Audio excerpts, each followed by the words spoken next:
Welcome to the Deal Champs podcast. We got another great guest for you guys. We're back. We've been slammed on Tuesdays planning for the Deal Champs Summit. If you don't have your tickets, Dino, throw up the thingy, The thingy. the banner. The people need to see the banner where they can get their tickets. Guys, we're having the biggest real estate event of the year, the Deal Champs Summit, second annual.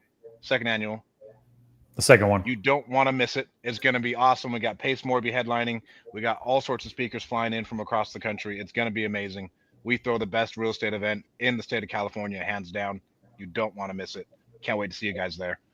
Dealchamps.com/summit. Real quick, we'll do some quick little intros. My name's Stratton Brown. I've scaled two different companies to seven figures. We have a real estate portfolio. We primarily wholesale and buy, sell storage.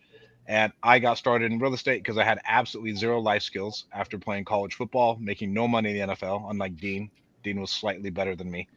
And so I had to find a way to make some money, and real estate was what I thought I could do to make six figures a year, and I did a little bit better than that. We have the master of hair, Mr. Jason Pritchard. What's up, guys? It's Jason Pritchard. Hair is out today. Got all dressed up for the pod. I'm your other co-host. Quick backstory on me. Worked in corporate America for 15 years. Hated my job, was unhappy with my life. We burned all the boats in 2014, went full-time into real estate, have not looked back since.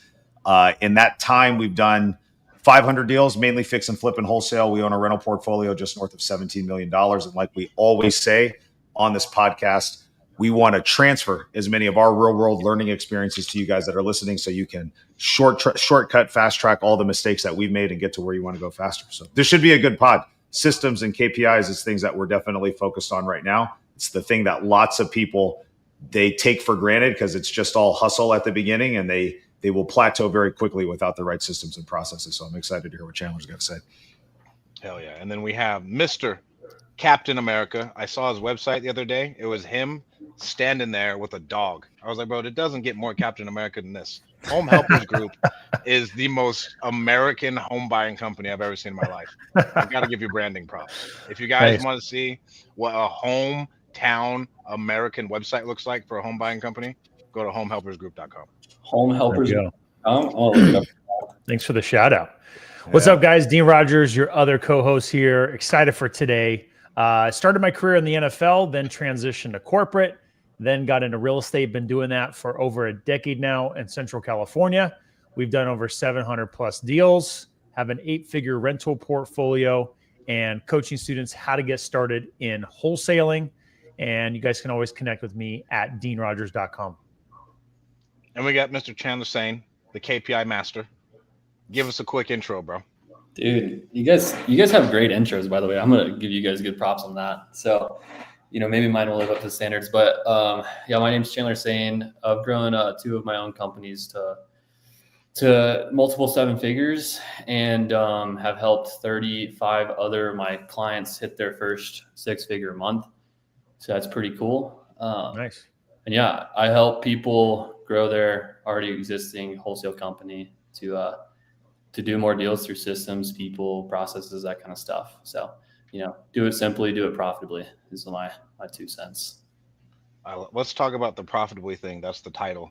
How do you scale while staying profitable? Because when I've done it multiple times, it eats so much cash. Like, everybody wants to have a big growing business, but they don't realize the amount of cash that it sucks out of your bank account. Yeah. That's definitely a real thing. Two things. So I think, well, it might be more than two. I'd say two. It's an arbitrary number. But the first thing is one, the belief that I have right now is you need a really high ROI marketing channel that's very efficient. So low lead to contract ratio, which is somewhere like 15 to 25. And high ROI to me is anything over 5X is the minimum. I'm really shooting for 7. The reason I say that is like my standard is because if you look at any of the biggest companies in the world, and so like when we were going through this strat, and like, how things were in 2022, you guys all probably were there. Like, our overhead was 180K a month. We were doing 300 plus K a month consistently. And like, then we started losing 50, 40, 70K a month. It's like, what the heck is going on? And the thing I realized when I started studying, I was like, man, like our ROI is like a 3 to a 4X. And what that did for us is it made it to where if we had a down month in sales, well, we would be negative and our profit margins are break even, like if we were lucky. So we had to have a good month to be profitable. And that wasn't really the business that I wanted to run personally. And so I started looking at like all the biggest businesses in the world. So I started like with like Apple and like, Aero Electronics, some of these like bigger companies. And the things I realized is the revenue per employee were like $1 million revenue per employee, extremely efficient. And then I didn't know their ROI on marketing. I have no idea, but it had to be huge. So then I went to like a tier down where I was looking at my friends who were doing like 20 million a year. And I was like, dude, they're like cost per acquisition to like lifetime value of their customers, like a 30 to 40x. So I'm like, dude, ours is like 4. I'm like, we have a major problem here and it's going to be really hard to like actually grow. And I asked one of my friends who has a wholesale company in Southern California, you guys probably know him, but I think they did like 25 million last year and mostly wholesale and flip, but they're like a 12x ROI. And the number one thing they said to go from $1 million to 10 million was to boost ROI. So you have profit to install management.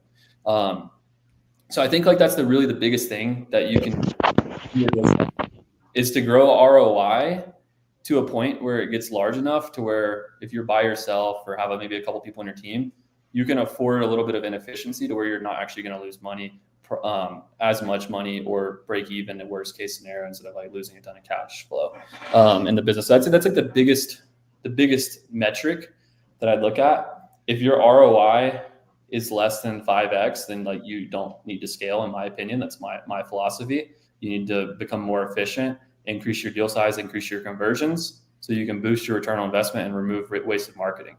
So that'd be the first place I'd start. And then the other place I'd start is profit margin. If your profit margin, like it's different for every tier of business. If you have if it's just you and maybe a VA, your profit margin should be above 70%, 65% minimum. If you're not there, you shouldn't scale. You need to become better and more efficient in your business. If you have maybe an acquisition manager and like a couple support players, maybe like 2 or 3 or 4 people, like you should be above 55%, maybe 60%, depending on like how much you're paying your act guy, but definitely not below 50 before you like start to add more things. And like, that's like, I think the core piece is like, there's never a way to scale profitably, because when you scale, you're going to have more waste. But the piece of it is you need to have high margin for error. So when you do grow, you don't go into the red. Or if you do go into the red, you don't dip as deep into the red. Chandler, I heard you say, we want to start with those higher ROI returns that you're going to get from the marketing channels, right? I know this is going to vary a lot based on the market that you're in and all of that stuff and your budget, obviously, right? But if you are talking about like the profile of the majority of the people that are listening to this show right now, they're newer, right, into the business. It's maybe them. They have a small team. They're consistently putting out 30, 40, 50 grand a month in revenue, and they're trying to figure out what to go into. What are those marketing channels that you're seeing that are working right now? What would you recommend? And outside of that, I know the other lever that you can pull is systems oriented and skill set, right? You know what I mean? We can give them the best list, the best marketing channel, right? But what are the things that they can do that help them convert more opportunities once the leads are actually coming in? Because that's going to have an impact on their return too. Yeah. So just to recap, what marketing is working right now and systems, like if you had, let's just say one system you had to make sure you convert. So the marketing that's working right now that I'm seeing is going to be digital. Digital is what's allowing us to get the most outsized returns, because we can get contracts for $1,000 to $3,000, depending on marketing, depending on sales process and skill. There's a bunch of different factors that lead into this. But I have a client who's running his own Facebook ads in-house. He's making new creatives, doing all this kind of work. He's getting contracts for like $900. Like he's spending $3,000 a month. He's getting 3 contracts a month, and his deal size is like $30K. Like that's a phenomenal return on investment. But he's putting the work in. He learned the skill of how to run Facebook ads, and he's able to get leads for $50. He's closing 1 in 15. Pretty good.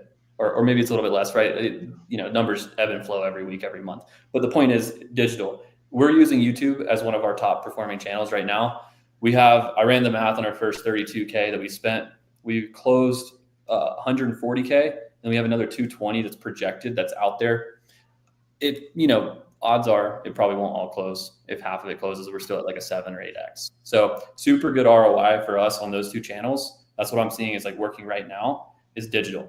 And the thing is, like, if you're young and just getting into this, like you digital is like something we understand, and you should double down on it and learn that skill, because in wholesaling, it's a marketing and sales game, and outsourcing all of your marketing to someone else just to hope that it works is I don't think the best option is it works. But if you really want to like have efficiencies and like carve out a high ROI channel, which is like what I believe in, is you need to start to establish some credibility. So like, for example, the guy who's getting contracts for like around a grand on Facebook, the thing he's doing is he's like going to properties he's doing deals with, going on appointments. He's like filming ads in front of these like local houses. So he's like the local authority, the local home buyer, like making good writing good copy, filming a good ad.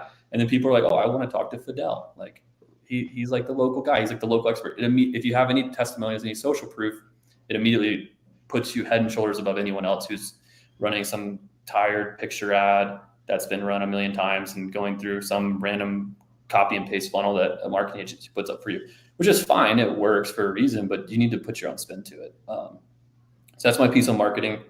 As far as if you had one process, this is a marketing and sales business. So the thing you have to have is you have to have a sales process.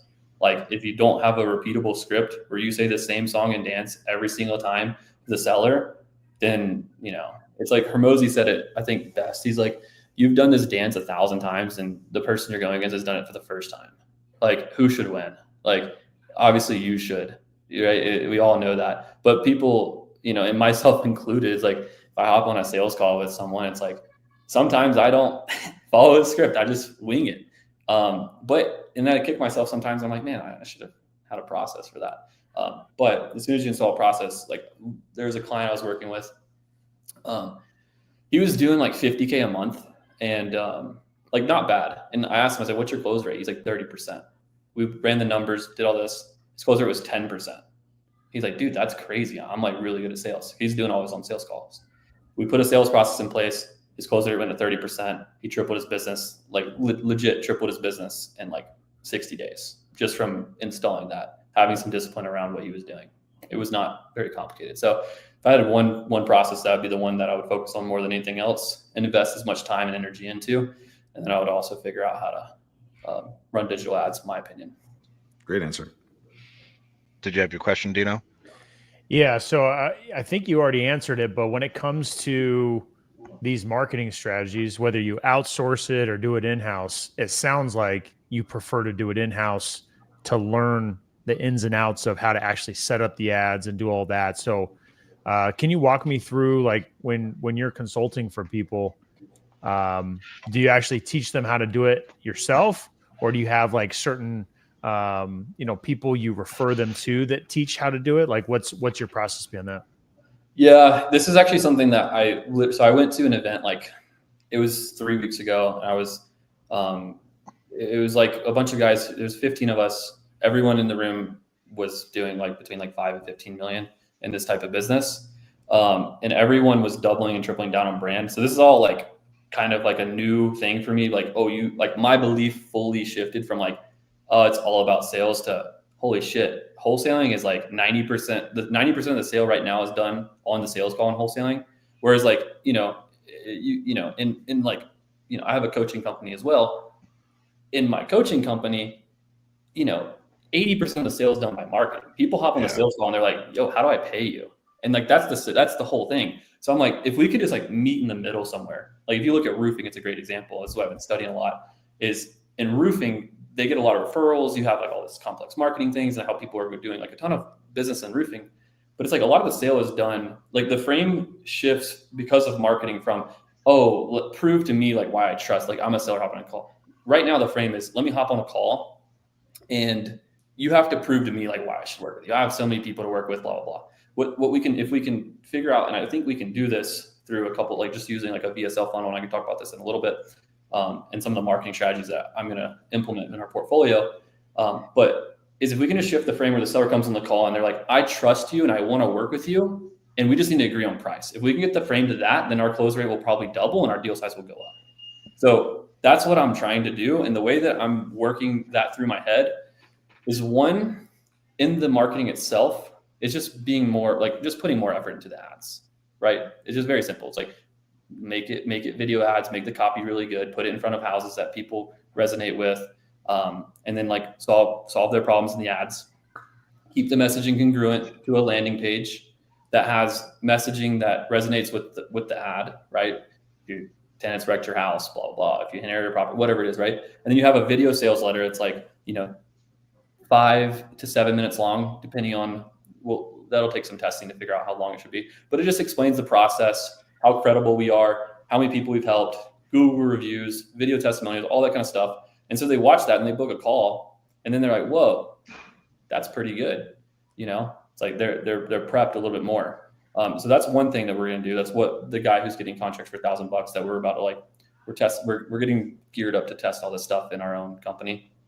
The other piece of this, so I was just on the phone today at noon talking with one of my friends who has a company that's in 4 markets, SoCal, Vegas, Texas, and Florida, and they only do SEO.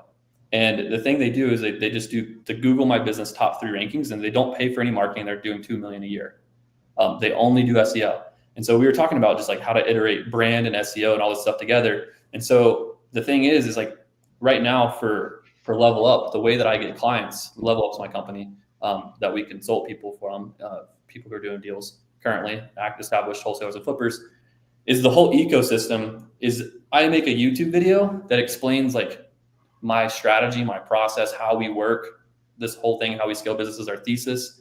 And then I just send traffic to that video, and then people book a call to work with me. That's how it works. They get nurtured through my YouTube, through my content, and they book a call, and then they work with us, and then we help them out.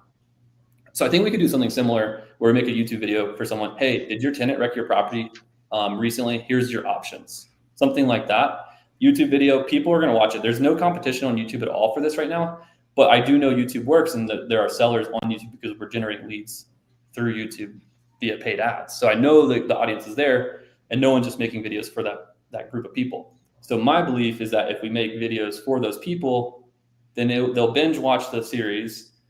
Then they'll be like, there's no one else I'm going to work with other than Chandler because who else has given me all the options, but I don't want to spend $20,000 repairing my property. I'm just going to call Chandler.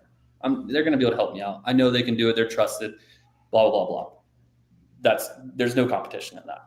And what I can do is then when those videos are there and I know they can perform and convert, then I'll just pay and run an ad. This is like what I do now is I'll run an ad that I can get a lead, get someone to watch that video for like around $5. I can get them to watch the video.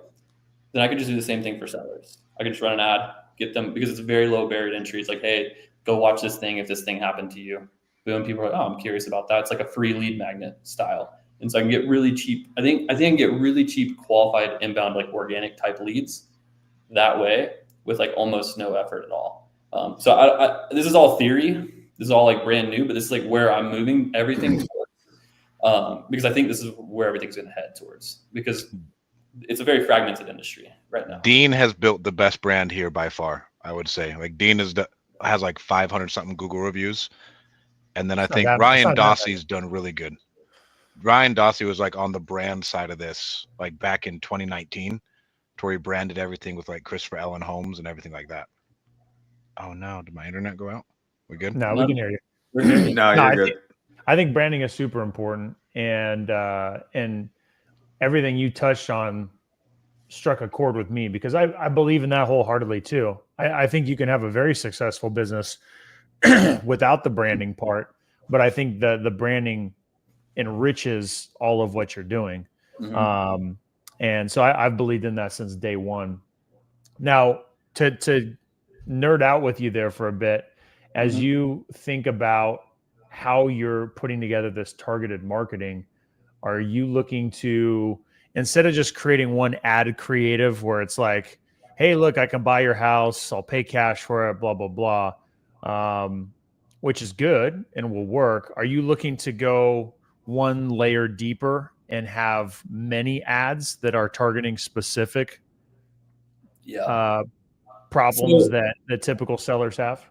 Yeah, that's like, I have this sheet I could share with you, Dean, like after this, but I like wrote out like some of my first thoughts, like what videos I'd make and like what basically angles. So like for me, I see an angle as like the avatar. And yes, do you know Cole Gordon? Are you familiar with who that is? Okay, so his whole strategy, right, for context for everyone who's watching this, does like 3-4 million a month in his like main core business. He's insanely talented, super fucking smart guy. His whole strategy is like, I will place you as a performing appointment setter in your business 7 days or less. That's his whole entire offer. And what he does is he's like his main person he serves is like coaches, agencies, and consultants. That's like who he normally serves. But then he realized that like, oh, I get all these other people who come in for my same funnel. And then he just made like a different funnel, basically a different like angle for like stem cell companies, or, you know, different segments, stem spas, or, you know, like different ones. So to answer your question, like that would be the strategy. I think it would start with the biggest one overall. So just like a cash offer type of deal, and like it would encompass everyone. And then wherever we probably had the most success is where I'd double down first. So like, let's say everyone was a owner occupied who just wanted to cash out because they were tired, like they got sick or whatever. I don't know, whatever the avatar is. We all know there's tired landlord, the different ones. I would just go after that one first, make a funnel specifically for that one. Then I take the next biggest one, do the same thing, and then I would run down the line that way. Would be how I would approach it. And you think video creative is better of like the actual person as opposed to a more like polished or like just pictures of, you know, a couple or some traditional type of marketing pieces? I think it needs to have like the local, not too serious feel, like not corporate, especially for like sellers. The best ads we have for YouTube are just like this 45, 50-year-old lady who just sits there in her car and just talking to the camera. That's like the best performing avatar and creative we have for the YouTube side. But, you know, I think the thing for video versus like a picture is, in a video, what I've found is you can get a lot more context relayed, and people will like tend to like explore a lot more. Whereas like in a picture, it's like a lot lower intent. I don't think either one's inherently bad. I think that you want a mix of them, because the thing that's nice about pictures, you get 100% click-through rate. So everyone sees the entire picture. So you can get more leads, but a lot of times they're lower intent. But that's also not a bad thing if you're trying to push them to a video that's going to convert them. You know what I mean? So it's like, it depends on your strategy. I think if you're going like direct, watch this video, and I don't know how this is a feel thing based on like what we do and what I see with like our YouTube company, is if we run a video direct to a booking page, to a thank you page with like a here's our process, like how it works kind of thing, then videos tend to work better because the intent is a lot higher. But from my experience running a bunch of Facebook ads for my coaching company, it's tough to say exactly, because there's value in like getting the opt-in, because you have the email, you have the phone number, and then now they go and watch your video. And I don't have the exact answer. I do know in our last campaign that we ran doing the strategy, we're getting like $200 qualified book calls, which is like pretty cheap for like a qualified, like someone who's doing like, you know, 30, 50K a month. It's pretty affordable. Mm-hmm. So I think it would work. But that was all pictures, by the way. It wasn't any videos. So we're testing some videos now. So I'll know for the campaign.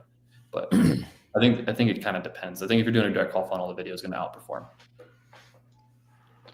What's your guys' email sequence like when a lead comes in? Now you're going to implement like an immediate video of like an intro video. I remember way back, people were talking about like the customer experience when a new sales rep was going to go on an appointment. So let's say Scott on Jason's team was going to go out there. They would get like a video of Scott introducing himself in an email. So that way, when he showed up, it was just like seamless. Like, hey, yeah, I've seen the video. Great to finally meet you, blah, blah, blah. Like, do you guys implement something like that? Or what does that look like in an email sequence? Yeah, I really like that. I haven't gotten that deep on the email sequence for what this is going to look like. We're just trying to roll out the concept first, test it out. Some of my clients were testing out first. Yeah, it's the purpose of kind of having guinea pigs, right? That want to go and do this, take this journey down with us. But for me right now, when we get an inbound lead that comes in, we send them an initial text right away that says like, hey John, this is insert, you know, owner name of the company. This is Chandler with 1, 2, whatever, level up. Thanks for submitting your info about 123 Main Street. We'll get you an offer for that in just a couple minutes. Expect a call from us shortly. And then they'll be like, oh, sure. And then that like increases the answer rate. And then they'll know like, oh, maybe Chandler for some phones. Sometimes it doesn't work like that. But That's what we'll do. And then we'll call them in 3 minutes or less. That's our process. And then if they don't answer, they'll go into we call it like a working sequence. And so the first 7 days, they'll get 2 texts from us the first day when they don't answer. So they get 3 texts. They get that welcome text.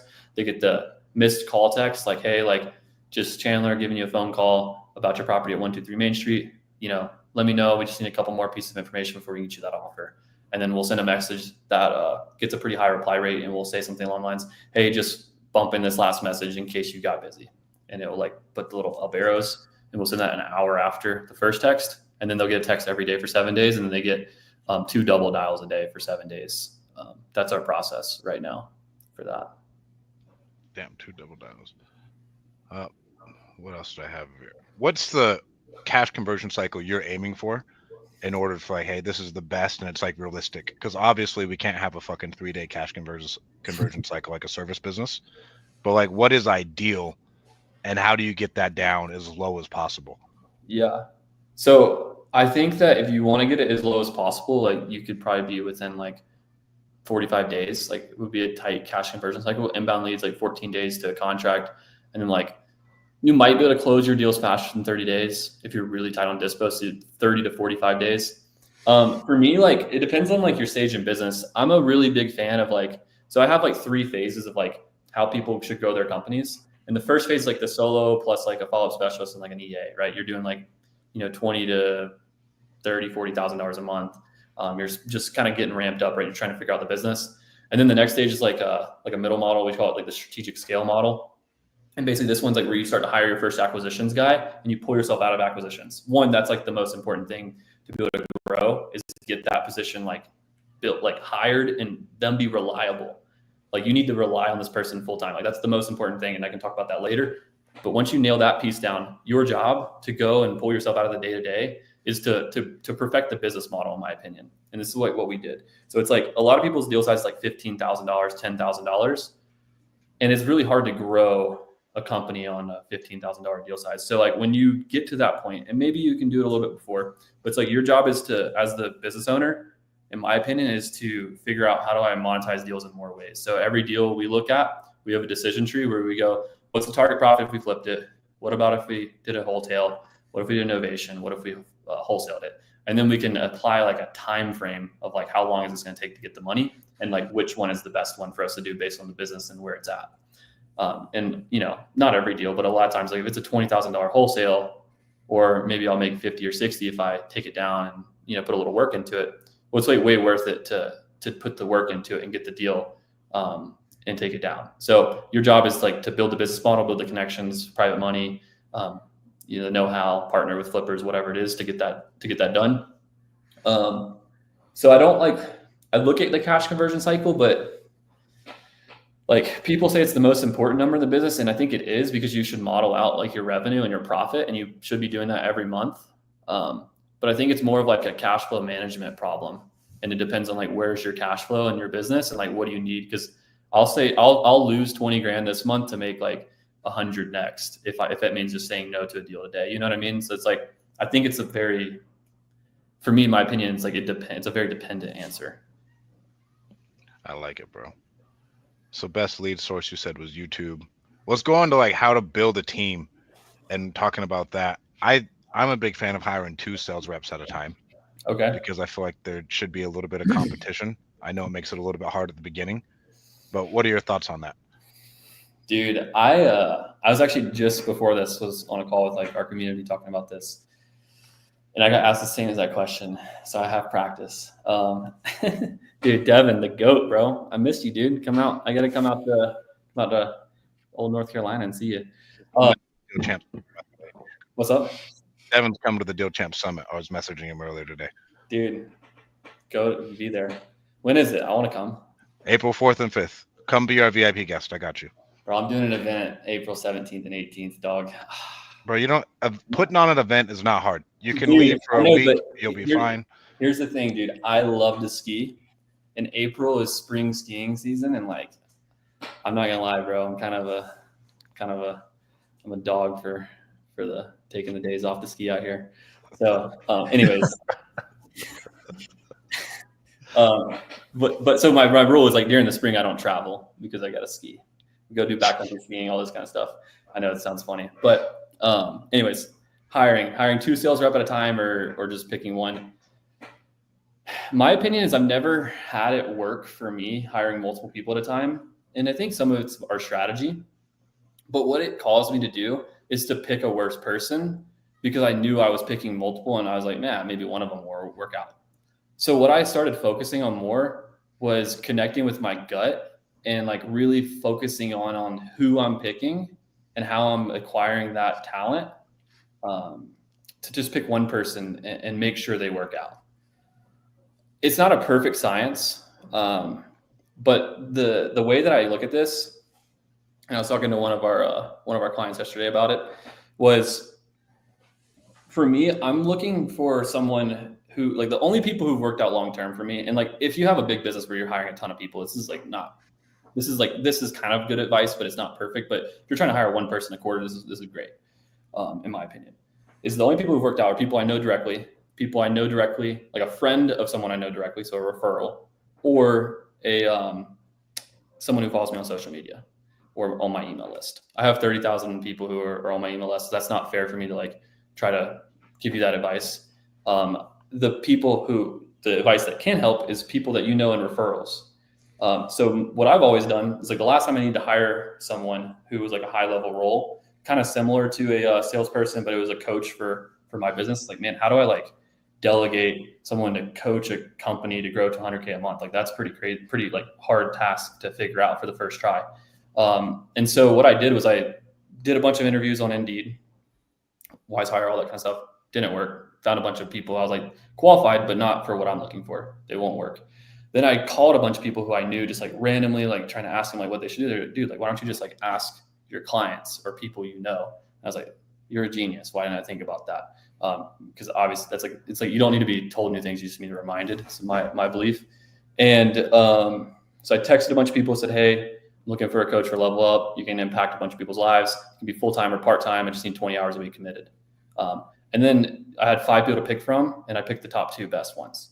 And so the advice I would say that I give my clients, and we just talked about for an hour today, was how to do this, but for acquisitions managers, because the first acquisition manager you hire has to stick. If they don't, what's going to happen is they're going to quit, and it's the first like real hire you've ever made. And so what happens is they'll take you for a walk for 90 days. You'll have no pipeline. They won't do any work if it's the wrong person. If it's the wrong person. And a lot of times it is the wrong person from my experience. If it's the wrong person, they'll take you for a walk for 90 days. You have no pipeline. You have to scramble to put revenue up on the board just to break even, or to lose money or not lose as much money. And that's a terrible place to be, but I've seen it happen to like a bunch of people. So that first person has to work out. It's like the most critical thing. So you have to just hit up your network and text like 50 people and just tell them what you're looking for. Tell everyone what you're looking for. You might spend a month on the phone with people, but when you find that person that works out, you'll be able to build around them. And you want to think of this guy as like a franchise player for your sports team. Like if you have the Steph Curry on your team, then you can build around him and win a championship. But if you hire like, Iman Shumpert or something, I don't know. Like, I don't know. Damn, hella hating right here. Bro, I don't know, bro. That dude's just living his life somewhere. Dude, he's just chilling, bro. But he's so happy right now. Maybe if you hire like Stratton to come be like your quarterback or something. I haven't seen him throw it, but that might work out. That might check out. I have no arm talent. 0 arm talent. Never played baseball. baseball. That checks out. That checks out. Yeah, bro. No, I don't know why. I don't know. I had a dog on our boy Iman. Dang. Some seasoned NBA guy who made hella money. Yeah, dude. I mean, I'm not hating on the guy, but he's not. That's right. You're sounding like a fan. You're sounding like a fan right now. I am. I'm just not Steph Curry. It's okay, bro. It's okay. We're going for Hall of Famers when we hire talent. Hall of Fame talent in all spots. That's what I'm getting after. Yes, to answer your question. So you got to hire that guy, and then you can build your team around him, and it will give you the foundation to build a $1 million, $2 million company that you can pull yourself out of. If you don't get it right, it's wrong. Chandler, I love that that first key hire is the salesperson. I actually probably stagnated my business because I stayed in that sales role for way too long, right? Because I think for me, and I know lots of new people have this worry, it's like, man, all of a sudden I got to give up a big chunk of cash. I have all the worries that you just laid out right now. Are they going to perform? Are they going to run off with my book of business? Am I just training my competition? Right. What would you say to the people that are in, and I'm looking at your model right now, that want to scale from like the solo model to the strategic scale model, right? Like, why is that acquisitions person and that hire, why is that the key hire that unlocks everything else, right? And maybe talk people through some of the mind fuck that you have, just getting past all of the hurdles that I think keep people like stuck in that solo piece because they're too afraid to give up the acquisitions role to somebody else because of all the risks that you just got done explaining. Yeah. I think the first thing that we talk about, so I'll hit the risk thing real quick. The first thing we talk about, because I do a lot of mountaineering, dangerous things that you could legitimately die doing. The first thing we talk about is all the ways you could die. Like that's morbid, but it's the truth. You need to know every single way. Like when I go and ski a 10-foot wide, 2,000 foot long line, that's 60 degrees steep. We talk about how we could die on the way there. And we need to be aware of our downfall and our risk. And it's extreme, but if you're aware of all the things that could go wrong, then you can plan for them. So that's number one, is you need to just be aware of what could mess up. And it's like, we were talking about this the other day, because a lot of guys think the market's very uncertain right now. We could see a recession, whatever. This is at the event I was at. And it's called like the red light or red team drill, I think is what they called it. But basically it's like, how would you, if you were to destroy your business, how would you do it? So think about that. If I hired an acquisition guy, how would he destroy my business? And like use that frame, and then it'll give you a lot of different things. And then you can plan for this, right? So that's for me how I get over stuff like this, so I can actually make my step forward. Now, to why is that the most critical role in your business is because one, you're running the entire business and like you have a lot of things to do, and following up with sellers truthfully is going to be like low on the totem pole when it comes to closing a deal. But if you are closing a deal to try to make 30K a day or 20K or whatever, and you're on a phone all day with title, dealing with dispo problems, buyers backing out, it might be 2 days, might be 3 days trying to get tenants out. Sometimes this stuff takes a little bit of time. Then no one's building the pipeline. And so the business is going to be up and down and up and down. Yeah. That's one reason. The other one is a lot of times, honestly, like, at least for me, is like I burn out doing the same things over and over again. And I'm terrible at doing the same things over and over again. So I need to keep growing. And if I don't, then I'm going to stagnate and like probably not do very well. And it's just like, it gives you a lot of freedom. So yeah, that to answer your question, that's like why it's the most pivotal role. And also one other piece of this of like why acquisitions is the pivotal role and not like, let's say dispo, is because you need to know what business you're in. And we're in like the sales business from the way that this industry is set up. You make money when you buy. You don't make money when you sell. You make money when you buy. So the person who's buying the homes has to be the best in the company. Bottom line. That's my belief. That's what my dad always told me. He's like, you make money when you buy, not when you sell. And I was like, nah, smart. Buy with equity. So that's why for this business in particular, that is the most important role. Love it. All right, bro. I had more. You got more? Oh, bro, you know it. Do you cold call at all anymore? I think it's dead and it doesn't work at all. I know Jason still does.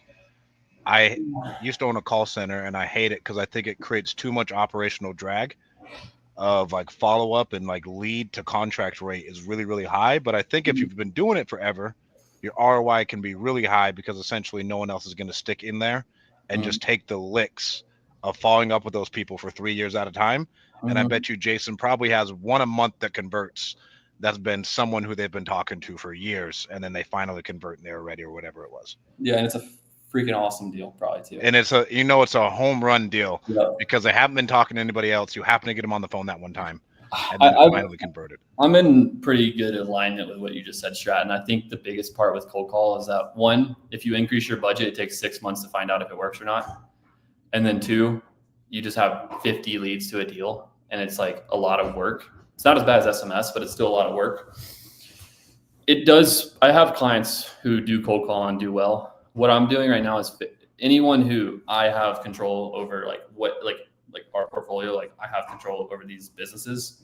We're not like, we have we probably spend $7K to $10K a month on cold call across everything.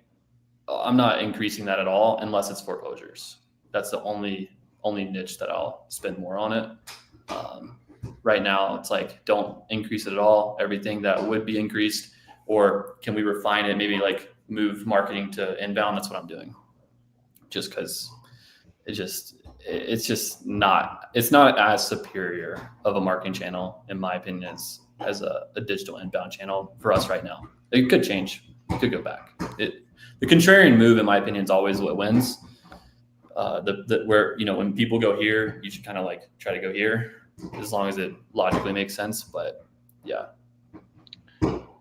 Do all of your leads get an offer? Like, what's your guys' process on that? Are you like, hey, we qualify them pretty heavily, and then if like we know someone's just an absolute tire kicker, they aren't getting an offer? Or are you like, I think it's Eric Brewer. Eric Brewer's like, bro, everybody gets an offer. It doesn't matter. Yeah, we're not quite that extreme. I would say if someone's like willing to sell in the next 30 days and they have some kind of reason to sell outside of like, you called me, which would be a cold call response, or I don't know, I'd sell for the right price. But if they want to sell in the next 30 days and it's like, even if it's downsizing, or I just think I want to move, like we'll give those people an offer, because being able to do novations is good. And then we also have started doing some like realtor referrals. So we're starting to like build a process to like, if someone's like a retail type deal, we'll refer it to a listing. That's like another way you could increase your ROI, I guess, too. But that's one of the things we're starting to build out. So I'll add one more. Running your own creative, everybody gets an offer, the email sequence. I mean, what would you say the number one thing that someone needs to implement if they do want to go to the next level, besides hiring on a sales rep? Where are they at right now? Let's say it's someone who is doing like 50K a month, 30 to 50K a month. You're doing 50K a month and you don't have a sales rep and you are hiring one. You probably tried to hire a sales rep and you probably failed at the 50K a month because you've had a lot of success. You need to raise your standard for what you allow from people. That's the biggest other thing I'd say, is if your standard is here, like one company that I was asked to be on the board of, they're doing 20, like this, the operator had done like $1.4 million in a year. He like rebuilt his team, whatever, long story short, really built his team. They were doing like 20K a month. They'd only been doing maybe like, I don't know, 4 months maybe. He's like, hey, can you like come on the board of my company, whatever, help me out? I was like, sure, like I'll do that. The only thing, and for context, we have like 100K projected in the next 30 days. In the last 30 days, we closed 65. So, and it's only been 2 months since I've been working with them. The only thing I did, they had a fully built out team. So they had marketing, like inbound marketing. They had follow-up specialists. They had an acquisitions. They had dispo, and pay at close TC. So they had like a fully built out team. They're just trying to like basically go straight to like, we call it the freedom builder model, but basically like a fully built out team. And they're just trying to go straight to like 150, 200K a month. And that's, I think, part of the reason why they asked me to be on the board, because I've done that before. And the only thing I did was I have this continuum of leadership. So you have a 0 out of 10 performing team, like low functioning team. And you have a 10 out of 10 high functioning team. The standard they were holding was like a 4 out of 10 standard of performance. The only thing I did was come in and say, you need to make it an 8 out of 10 standard, and then showed them what that looked like. And that was the only thing I did. And then what happened was the people who weren't up to that standard quit. We had to rehire some people. And then a couple of the key people, fortunately, this is why it happened quickly, were able to stay, and actually they just needed that like leadership punch to level themselves up. And then they luckily stayed in. Like that, like our key like acquisitions guy like needed that. Like he was a ex like football player, like state all region player type of deal. And he just needed that that leadership punch. But thankfully that he stayed. And that was pretty much it. So that's really interesting, dude. Can you give context on what some examples of 4 out of 10 standards look like for that company? And then what is, I don't even realize they're probably operating those 4 out of 10. So, good things for that. One, you come to, so I showed up to the weekly L10 meeting with them, with like the whole team. This is for my context of like where I'm at. And then I would, the guy who owned the company, like the main owner, I have a minority stake. The main owner is one of my good friends. I've known him for like 5 years. So there was two things. The one was people would come to the meeting and have a problem, and they would just talk about the problem. We would just have it like, I'm like, but it wasn't even about the problem. It was like, we're talking about symptoms here. We're just talking about shit. I'm like, yo, like what are we fucking talking about? Like, what's the fucking problem? Like, why is this deal not closing? Like, no, that is not the reason. Like, specifically, why is this not closing? Like, tell me exactly what are the 3 things you need to do in order to close this deal? None of that was being done. It was just like, oh, the seller's doing this. Oh, like, I'm like, no, like, we've had this deal for 6 days. We haven't scheduled pictures. We don't have this thing ready for a listing. Like, what are you guys doing? Are you just sitting there like not working? Like, we get things listed in 5 days. Once we get the contract, 5 days, the property's listed for sale. 15 days from there on the MLS, it's sold. No questions. We figure it out. We do it.